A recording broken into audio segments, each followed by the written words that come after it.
नमस्कार मित्रांनो, संजय गांधी निराधार अनुदान योजनेतील लाभार्थ्यांसाठी एक महत्त्वाचं अपडेट आहे। आज आपण या व्हिडिओच्या माध्यमातून एक अत्यंत महत्त्वाची आणि आनंदाची बातमी बघणार आहोत। संजय गांधी निराधार अनुदान योजनेअंतर्गत लाभार्थ्यांच्या खात्यामध्ये 1500 रुपये जमा झालेले आहेत। आता तुमच्या खात्यामध्ये जमा झालेले आहे की नाही तुम्हाला चेक करायचंय।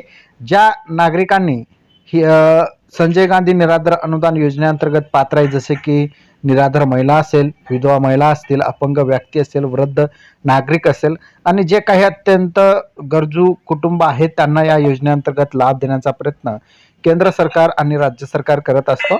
तर मित्रांनो, 1500 रुपयांचा थेट जे लाभ आहे लाभार्थ्यांच्या खात्यामध्ये जमा करण्यात आलेला आहे। त्यामुळे तुम्हाला तुमच्या खात्यामध्ये बँक खात्यामध्ये पैसे जमा झालेले आहे की नाही ते तपासायचं आहे। जर तुम्ही केवायसी केलेली असेल तर तुमच्या खात्यामध्ये नक्कीच हे पैसे जमा झालेले असतील, पण हे पैसे जमा झालेले आहे की नाही ते तुम्हाला कसे तपासायचे आहे, तर तुम्ही तुमचं बँक खात्याला अपडेट करा। बँकेमध्ये जाऊन त्या ठिकाणी तुम्हाला दिसेल बँकेमध्ये पैसे जमा झालेले आहे की नाही, किंवा तुम्हाला SMS द्वारे सुद्धा माहिती कळवली जाते तुमच्या खात्यामध्ये पैसे जमा झालेले आहे की नाही, किंवा फोन पे असेल, इतर जे बँकिंग ॲप आहेत त्या माध्यमातून सुद्धा तुम्ही चेक करू शकता।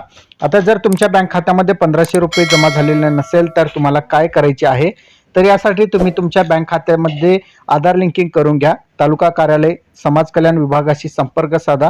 सरकारचा उद्देश आहे की गरजू लाभार्थ्यांना या ठिकाणी जास्तीत जास्त लाभ देणे हे सरकारचा उद्देश आहे। त्यामुळे तुम्ही तुमचं KYC असेल, बँकेला आधार सीडिंग असेल, या बाबी तुम्ही चेक करून घ्या, जेणेकरून तुम्हाला येणारे जे पैसे असतील ते थेट तुमच्या बँक खात्यामध्ये जमा होतील। हा व्हिडिओ तुम्हाला माहितीपूर्ण वाटला असेल तर या व्हिडिओला लाईक करा। अशा सरकारी योजनेच्या अपडेटसाठी चॅनलला सबस्क्राईब करा। धन्यवाद।